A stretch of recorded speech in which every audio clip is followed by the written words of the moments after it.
Welcome to the HVAC Financial Freedom Podcast, a show to help you create more revenue, profit, and freedom in your life. Now your host, John Victoria.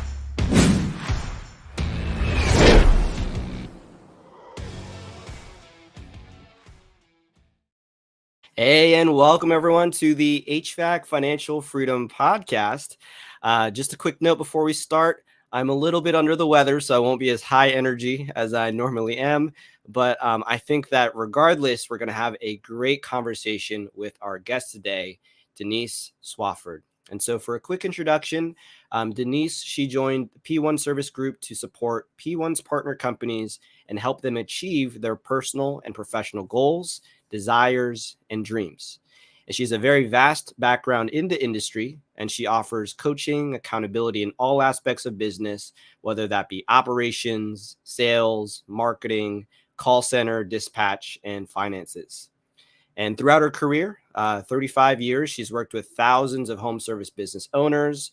And so she has the experience of owning, operating, training, and mentoring companies of all sizes to get to the next level. And she also has the distinct honor of serving as a Six Sigma Black Belt for the first home service company to ever launch the Six Sigma methodology, which yielded a $12 million return in incremental revenue on her first project.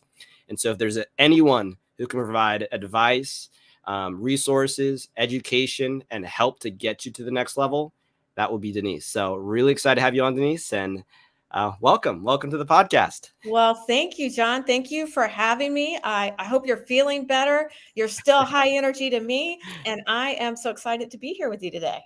Awesome, me too. And I know we're all glad to have you as well. And so just to kick things off, when we first chatted, I was just so impressed by the amount of background that you have in the industry. And so for those people who are not familiar with you, could you just quickly share just your story and how you got into the HVAC industry?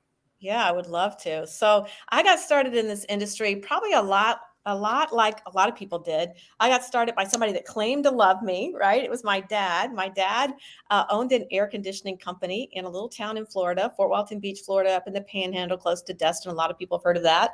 And the only thing I knew in life growing up is I didn't want anything to do with the air conditioning trades because my dad was a technician my whole life. So he missed the ballet performances and we could never take a vacation in the summertime and all of those kind of struggles. And so I tried to stay away from this industry. And then what happened was I got married, I had a child, and my dad by this time had started a business, and I didn't want to go back to work full time. So I thought when I first got started, I'm just going to answer the phone, work part-time, that kind of thing.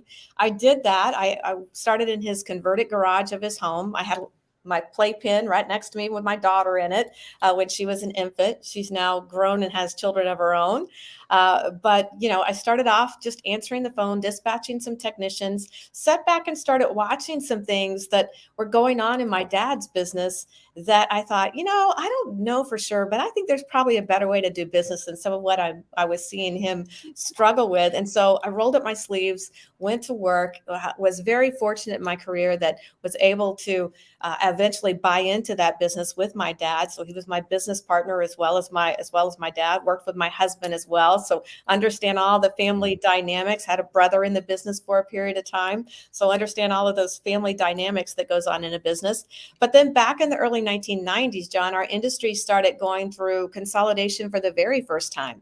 So much like we have groups like P1 that's out there, today as private equity, these were companies that were going public with their roll-ups. And so I got to be part of the very first public roll-up. We sold our business back in the early 1990s to ARS, American Residential Services, and had the opportunity. My dad was looking to kind of retire and step out of the limelight a little bit, and that's why we did it.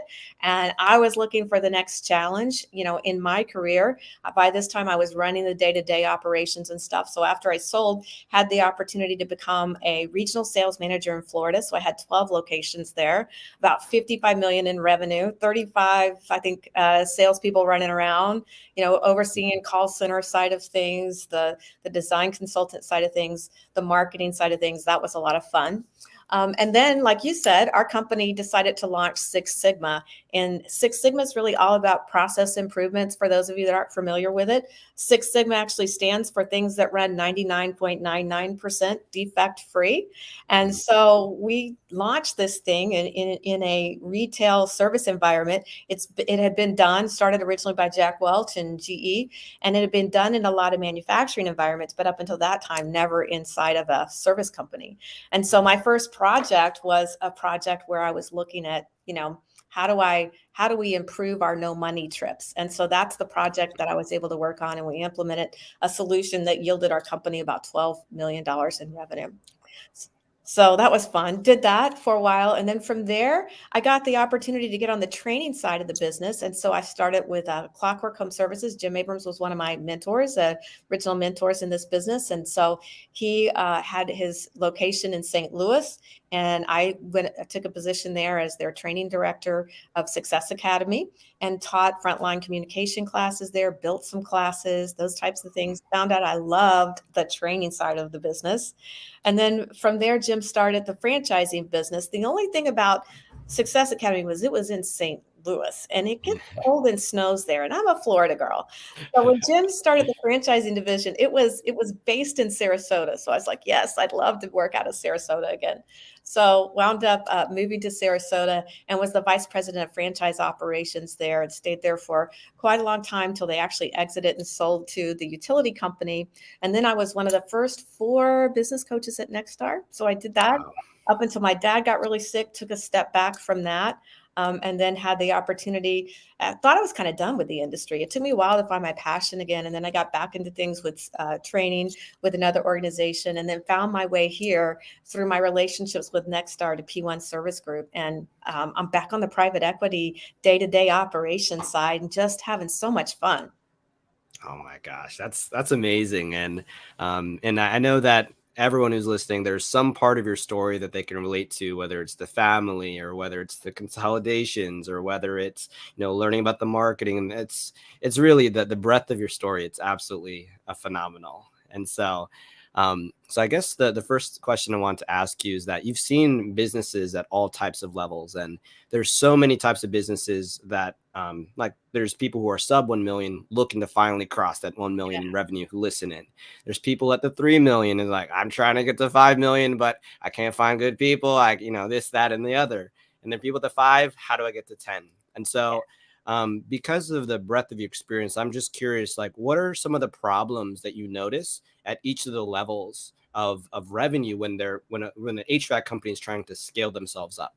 Yeah, that's a great question. And I think they are very different challenges as you move up. I call them the dips and curves of the business, right? And so from that, that getting to that first million, that you hit a kind of a wall there oftentimes, like, how do I get past that level? And, when you're in that position, that reminds me a lot of my dad when he first started, and it was him, and he was doing everything himself. So he was the technician that was going out and running the calls. He was the installer that was putting the equipment in. He was the CSR when the phone was ringing and he's trying to answer it while he's installing a new unit, or he's up in an attic or, under a house or whatever. So he's doing it all. He'd come home at night and then he's trying to be the accountant and put everything in, into the computer system so that it could generate all the financial metrics and everything that we needed. And so there's a lot there that's on somebody that's trying to grow to get to that first $1 million. And so I think one of the biggest challenges I think there is knowing when it's time. When is it time to start to identify the things that you're really good at, that you love to do, and when's the time that it's time to start to offload some of those things and bring somebody in to kind of take ownership of those for you. Oftentimes that does tend to be things around the phone, which is, one of my passions, obviously I love. So oftentimes that's one of the things I think that those companies that are getting to that first million, they got to realize that, maybe I could grow and scale quicker if I wasn't trying to answer my own phone while I'm doing all of this kind of stuff. So that's that level. Then I think when you get to that next level, that 1 to 3 million mark, now it's about finding people. And I think oftentimes we get caught up in our own head, like, oh my gosh, what if they don't do it the way that I do it? And, how am I going to find somebody that's as good at this as what I am. And I know my dad struggled with that as well. Like even bringing on myself and my husband into the business, it was still like, well, these are my clients. They know the owner by name, the clients do, and they're oftentimes asking for that person. And now you're sending and introducing a new person, into that scenario. And then how do you identify who's the right person, and how do you train them, in your systems and your processes, if you even have the systems and processes in place at that size.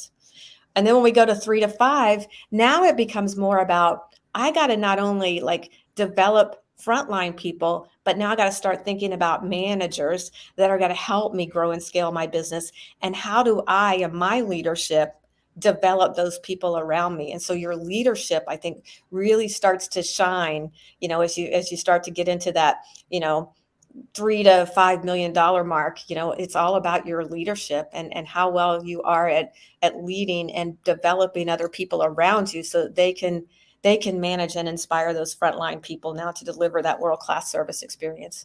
And then again, when you get into that next level above that 5 million, it's the same kind of things. It's the systems and processes that got you there won't get you to where you want to go. So it's really about, all right, now I need to look at, how am I going to scale this? A process that might have worked for you when you were $1 million or $3 million isn't going to get you to $10 million, And so looking at those processes, evaluating them and modifying them to make it something that's scalable, that anybody can walk in and go, all right, this is how we do it here at P1 Service Group, or whatever your company is. Got it. And what I've noticed for some of our clients is that they end up selling around that 10 to 15 million mark, where they try to do some acquisitions. Is that the time that you normally see, like, or maybe get bought out by a group and then get access? Maybe there's greater economies of scale. Yeah. When does that start to play past the 10 million mark? That's a great question. I mean, I can't speak to what other private equity groups are looking for. I can speak to our sweet spot. We definitely are looking for people that are in that kind of 10 million and above, range of business.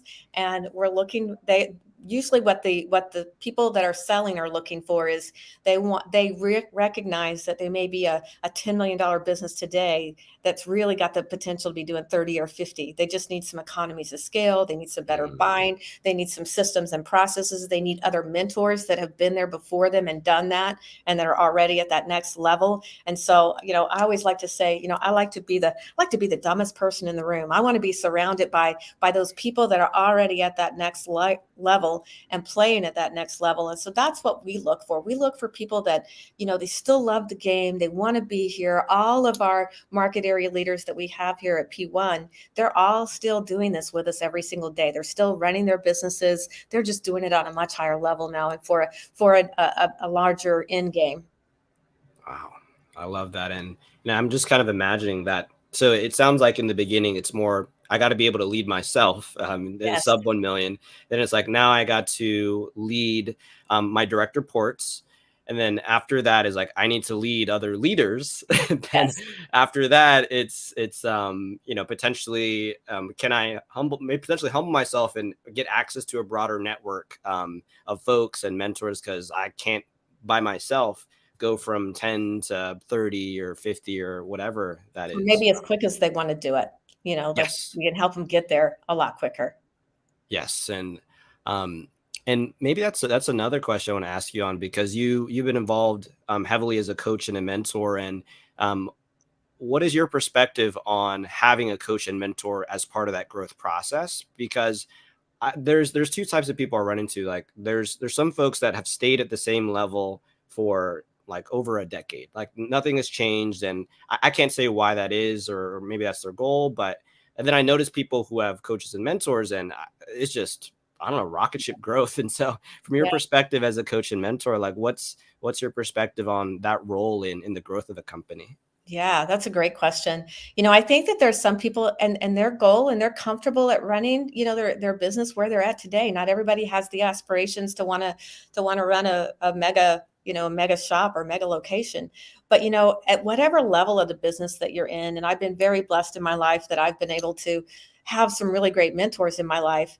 I think everybody needs a coach. I mean, even if you think of, I was watching some videos last night because I'm teaching a class today actually on call center, but I was watching some videos last night, and I was listening to Michael Jordan talk, and I was listening to, some old video footage of Kobe Bryant and, even those guys playing at the level that they play at, they have a coach, right? They have a coach.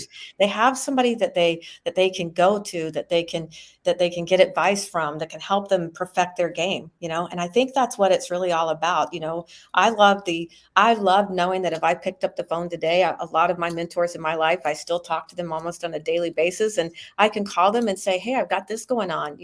I think when you stop needing that mentor, there's a problem, right? I still need a mentor in my life. I still need somebody that's going to help me get better at what I'm doing and go to the next level so I can help those around me do the same thing.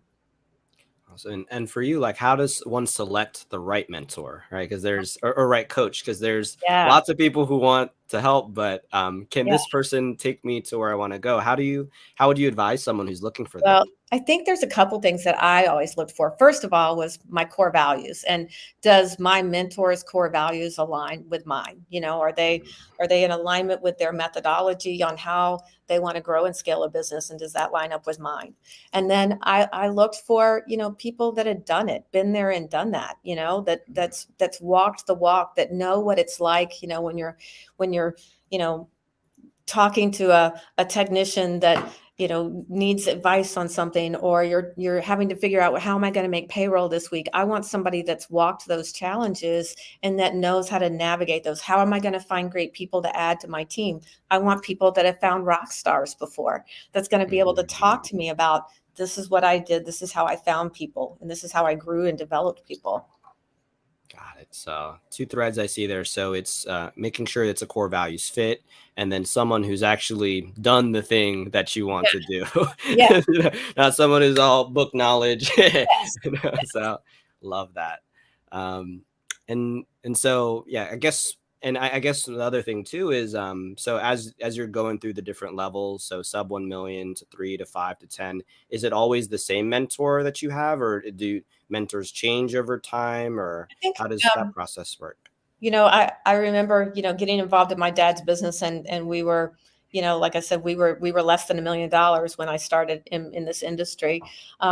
And I was very fortunate that I found Jim Abrams early on in my career, that had, it was called Contractor Success Group back in the day. And then it became, Clockwork Home Services after that.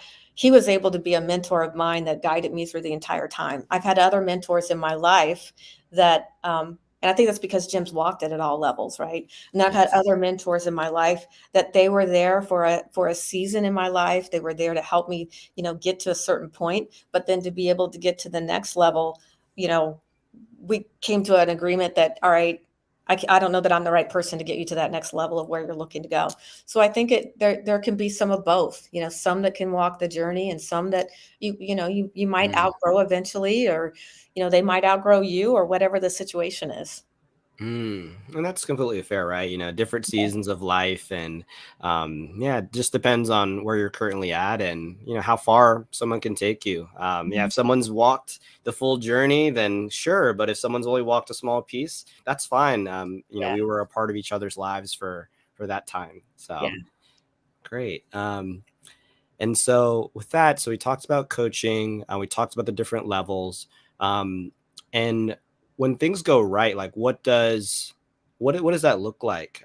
So, and maybe to clarify the question, I guess there's so many things jumbled. There's the different revenue levels, but like, what is it like for someone who's not experiencing the success that you talked about? Like, what does that feel like on a day-to-day basis? Like, what does it look like when things are like working and things are happening and things are going the way that they're supposed to go, and it's a great trajectory? Like, how does that feel like, and what does that look like? Yeah, I think that it starts with understanding what to measure and how to measure it, because what gets measured gets improved. And it's amazing sometimes, if you just start to measure something, you'll move the needle on it just by starting to write the number down every day. I mean, thinking about, I've got my call center hat on today, so thinking about, like, how many times did the phone ring yesterday? How many times did I book a call? If you don't do anything but just start writing that number down, that will start to move your business in the right direction.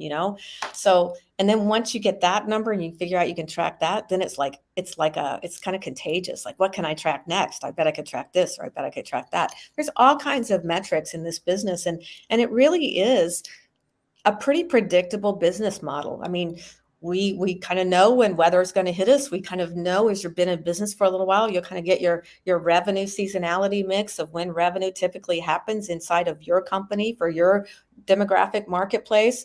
So it becomes pretty predictable, and oftentimes I think we tend to kind of overthink things a little bit, and it's like it's really about, how do I make my phone ring? How am I going to get a call? How am I going to book a call? Who am I going to dispatch that call to? How's that service technician going to run that service delivery play?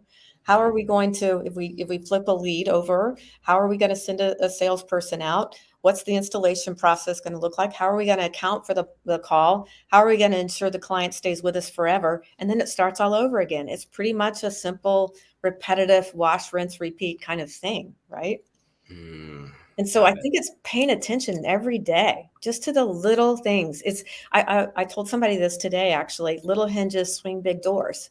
And so, just by watching every day, what's my phone conversion? What's my field conversion? How many memberships am I selling? What's my technician turnover rate look like? What's my close rate look like on my leads from marketing versus tech?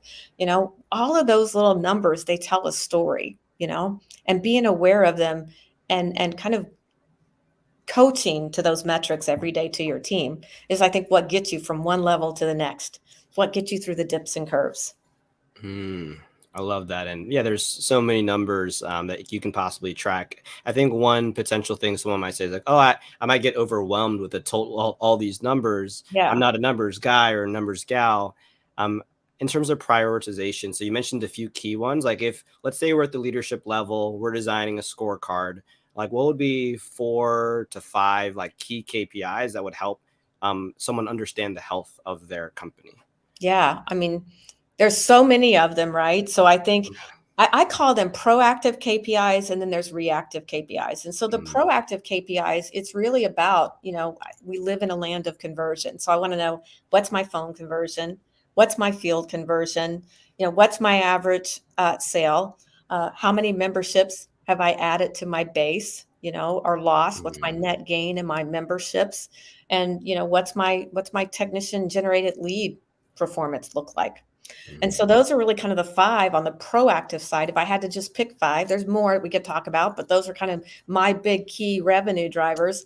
And then I look at the reactive side, which is where you take your P&L then. And if you're monitoring every day and you know what you're doing in terms of revenue production, the revenue line on your P&L is never a surprise because you're looking at it every day. So all it does is validate, right? And then once you start to understand and really track and understand your gross margin performance by department, now you can almost predict to the bottom line of what your company is going to perform at based upon the revenue that you're producing, every single day or every single month, And so I measure my COGS next, my cost of goods sold, direct labor. Labor is a critical number that I want to know every day. How much revenue did I bring in yesterday, and how much did it cost me in labor to generate or produce that revenue? So what's my labor percentage?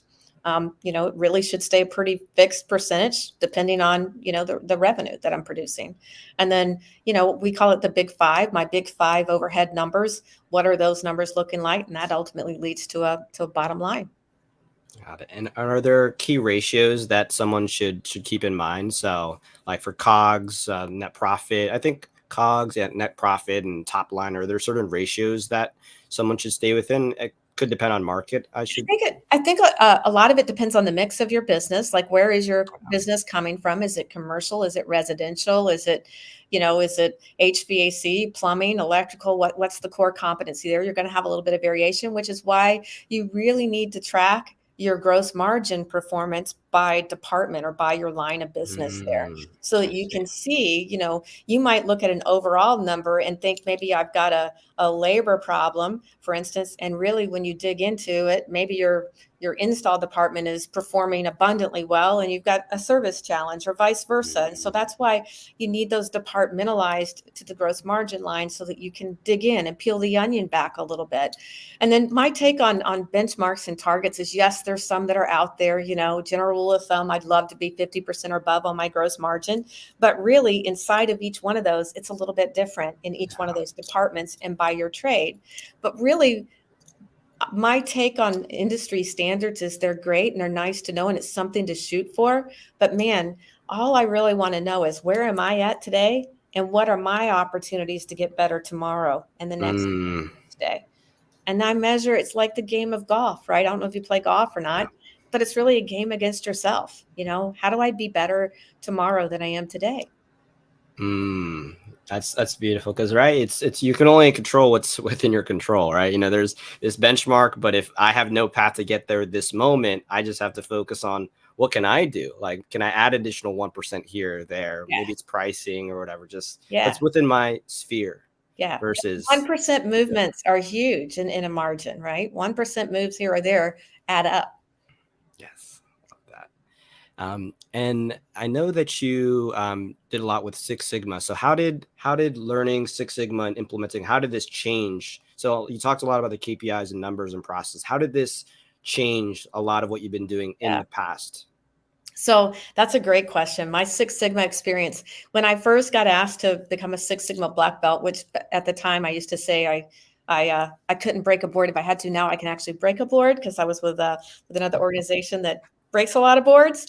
So I can break a board now. But I used to think, like, okay, this is something I'm probably never going to use again in my life because it's a very specific process, and it was like a 6-month training project that we went through to become certified, become a Six Sigma black belt. But it was interesting the way that you think about it. The stages are, we start by defining, we call it DMAIC. So we define what the challenge is or opportunity is in our business. Then we measure, we go out and we gather what's our baseline. So we measure, we analyze the data to see what we can find in terms of common trends.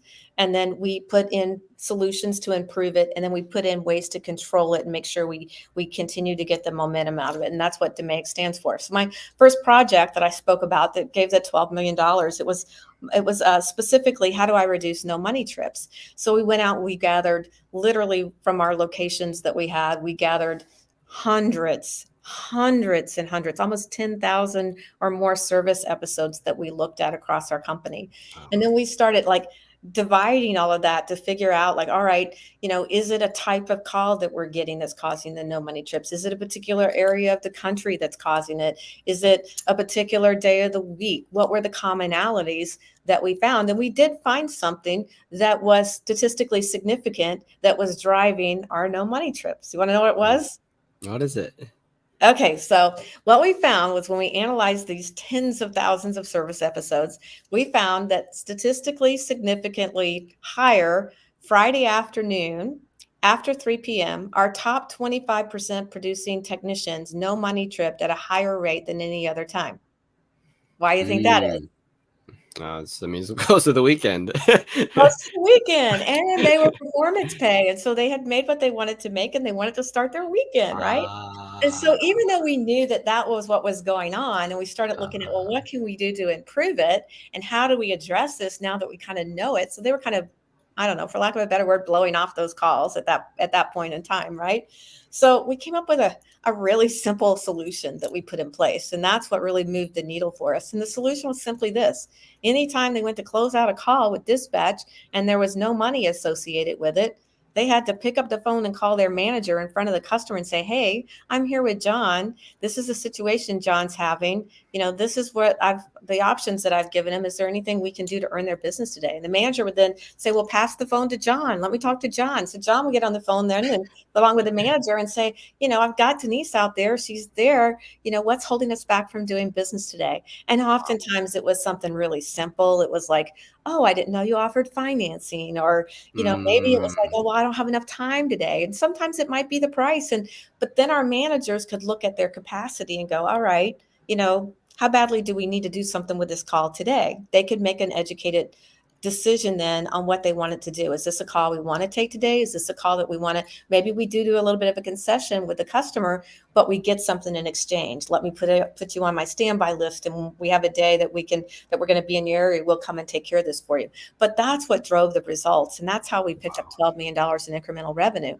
It's just those simple things. So even though we knew that the problem was really coming from, the majority of the problem was coming from this top 25%, my best producing guys, a solution rolled out and applied to everybody and every trade that we did. Wow. That's amazing. It's just like, yeah, you realign the incentives, right? At the end of the week, it's like, I'm done individually. I'm good. But then it was a behavioral thing, right? I have to pick up the phone. I have to talk to my manager, and my manager might feel more fresh and, can solve the objections. And wow, that's beautiful. Oh my gosh. Was there any other like very interesting data because that's so fascinating that you found that out. Was there any other small things that you found out as you're digging through the data?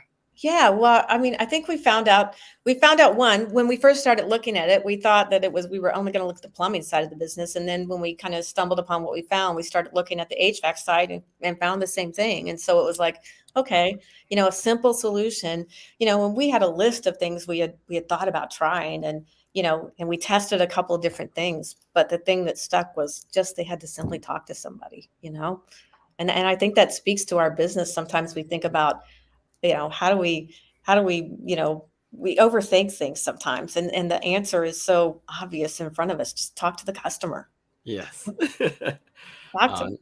And like you said, little hinges swing big doors. Is that Yep, how you that's what I phrased it? said. Yeah. It's just so simple. Just to pick up a phone.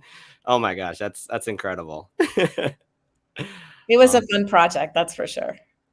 Awesome. And for the Six Sigma stuff, do you do that with clients today still, or is that? Yeah, I was going to tell you that. Like, I thought I was never going to use it. I use it every day. It has completely changed the way that I look at a challenge that comes up in a business. I want to make fact-based decisions now instead of gut-based decisions, which is how I kind of started off in this industry. Was I kind of went by my gut and just did what kind of felt right. And lucky for me, it worked out more times than it didn't. I hit my head against the wall a few times, but with Six Sigma, it really had me step back and think about, all right, what kind of information is available? What can I get that I can pull some information, and look at it and make a good business decision instead of just kind of flying by the seat of my pants, And so I completely have changed the way I look at it. I might not run it through all the analytical data today that I did, but I still do some, all right, we're going to define what are we talking about here. We're going to get some initial measurements, and we're going to come up with a way that we can, improve upon this and measure it going forward. That's awesome. Wow. Just the gift that keeps on giving. Six Sigma. Love that. And so I guess I'd love to transition to your work with P1 Service Group. So tell us about like the day-to-day and how you work with companies, and just curious, like, what does that look like for you? Yeah. So a lot of what I still love to do as a business coach that I've been doing for many years, I still get to do it here at the P1 level, but now I'm more back. What's fun for me is, as a coach, I could guide people, but really at the end of the day, it was like, okay, they take the best, leave the rest, right? Here, we're kind of locking arms on this stuff. And so I work with our market area leaders and their leadership team. So I might work with the president of the location, and then in addition, I might work with their leadership team, their call center managers, their sales managers, their operations managers, their accounting team, and we really kind of dig deep into the business. So a lot of it is numbers driven. So we'll look at, all right, where are we? What's working well? What's not? The other thing I'm really finding now is like, who's doing something really well, and how do we bring that to our other locations and put that in place so we get those economies of scale, which is what we're all kind of looking for. And now it's more I'm in the weeds more. I've had the opportunity to be at one of our locations here for about the past 30 days and really dig deep and get to know their team here. And it's been a lot of fun being back in where the call center is answering the phone, where the techs are being dispatched, where the techs are having their meetings, and being out in the field and seeing what's happening. That's fun to me to be able to do that. Love that. And it sounds like because there's different companies in different markets, you get to benefit from this, almost like a shared intelligence. Exactly. And all of our members, they're all part of Nexstar, so they already have some great networking and resources available to them. But this gives us our own little, our subset of people that we get to kind of share those best practices with and test some things out in different environments and see, how it works. And if it's received well, how do we take that then to the other locations too? So we're having a lot of fun. Oh, I could imagine. So much fun. All the numbers and really at the end of the day, you're helping owners like realize their dreams, right? Everyone Yeah. started their business with a purpose. They want to take care of their family, Yeah. build generational wealth maybe. And but sometimes we haven't done that. Our family hasn't done that. How do we get there? And you're Yeah. helping people accomplish their dreams every single Right. day. And really that's the core of who P1 is. And I think that's what excited me most about this organization is P1 stands for people first. And it really Mm, is about the people. And if we develop the people, we pour into our people, they take care of the frontline people. They take care, the numbers kind of take care of themselves when you're pouring into your people. And it's about putting people first. And that's what I think makes us a little bit different and unique about what we do every day. I love that. And just on that topic on people, one of the common things that I've seen, it's like I have trouble attracting top talent into my Yeah. company, whether that's technicians or whether that's leadership team members. Any advice that you'd give, with people being the forefront? How do you bring those people into the organization? How do you keep those people in the organization? And how do you grow them as the organization grows as well? Yeah. So it's okay if I don't sugarcoat it, right? I just Oh no, well, yeah, there it is. just hit it, yeah. So most of the time, what I found is that we don't have recruiting problems in our businesses. We have retention challenges in our business. If we think Mm, about the people that come and go, we've had some great people inside of our business. And I know I've been guilty of this myself. I brought in some very, very great people into my own company and then didn't set them up for success to begin with. So I didn't properly onboard them. I didn't set up their compensation structure, the right way. I didn't hold feedback meetings with them so that they knew where they stood. I didn't create a culture where it was so amazing that people never wanted to leave. And so I've lived those challenges in my own life, before. And so I think first and foremost, it's about creating your own culture where people never want to leave and keep the ones that you have. That being said, I know we still got to bring some people into our organizations as we grow and as we scale.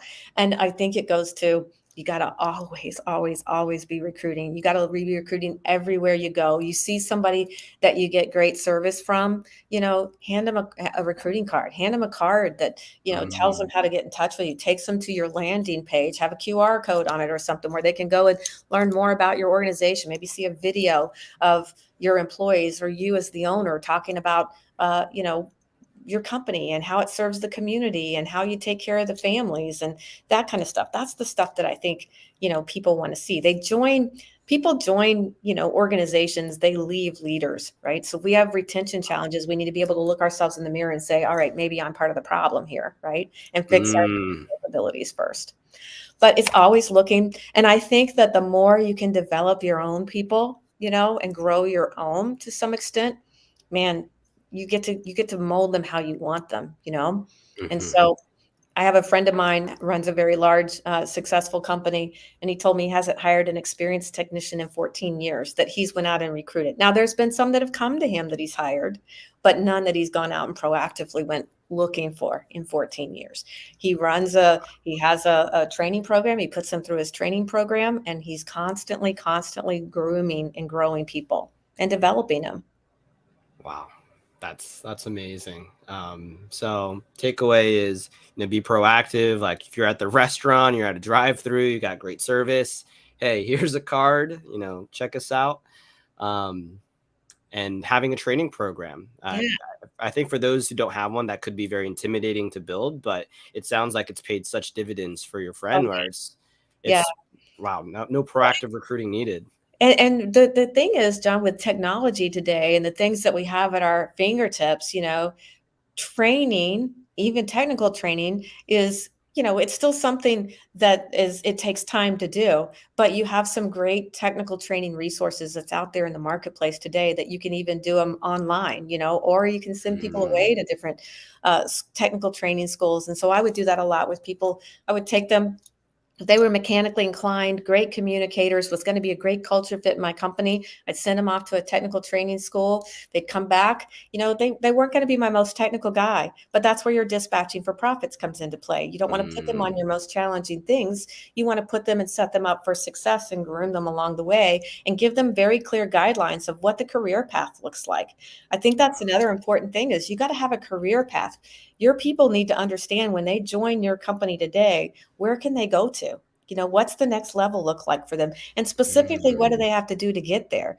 Is it based upon your recalls? Is it based upon, your efficiency rating? Is it based upon your average ticket and your memberships and conversion rate and those kind of things? And lay that out in a visual way that they can say, okay, here's where I am. This is where I want to be. And then they know what they have to do to get there in between. I love that. So it's not just, hey, we have this company vision, but it's helping your individual team members to see what's the vision in their specific role. Like where can they go? What are the targets they need to hit? What could that mean for what they take home? And then they can figure, oh, I can do all these things with X, Yes. vacation, this, that, and the other. Got it. That's amazing. So broader vision, but also have it on the individual level.